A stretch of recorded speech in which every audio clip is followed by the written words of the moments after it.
Ozone. Well, ozone is the naturally occurring O3 molecule that we know about, we hear about, that's in our atmosphere.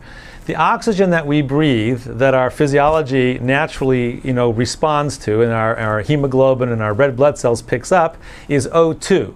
One oxygen molecule bound to another one with a double bond, that's O2. Way up in our atmosphere, we have O3, three oxygen molecules bound together. Now, ozone inherently is a very unstable molecule. It doesn't like being in groups of 3, it likes being in groups of 2. So if you just take ozone gas all by itself, it will quickly break down into O2s rather than a bunch of O3s. Now, if you take that O3 molecule and introduce it into the physiology, its inherent instability means it's got lots of energy.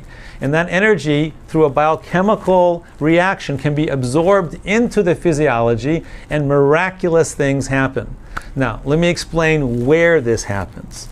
Every cell in your body, right, has a nucleus where all the DNA is, and then around that it has the outside membrane. So you have the outside membrane and the inside nucleus with the membrane around it where all the DNA is.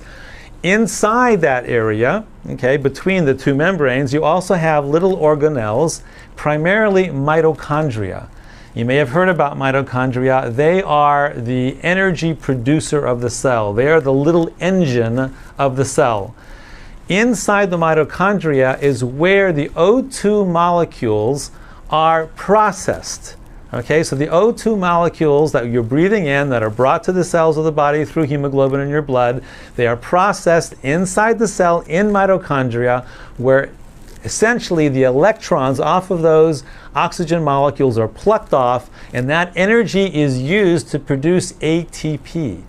Okay, ATP is the chemical of the cell that is the gas, the fuel of the cell. Pretty much every cell in your body, no matter what its function is going to need ATP to do what it does. So if you're looking, for instance, at your pancreas and the cells in your pancreas that make insulin, the energy that those cells need to make insulin is going to be ATP. If you look at your muscles and the cells in your muscles that contract and give you all the strength to do exercise and whatnot, the energy of the cell to contract comes from ATP. In your brain, in your whatever it is, anything the cell needs, okay, every function of the cell is powered by ATP. And that ATP is created inside the mitochondria by the mitochondria's ability to pluck electrons off of oxygen. All right, now what does that have to do with ozone?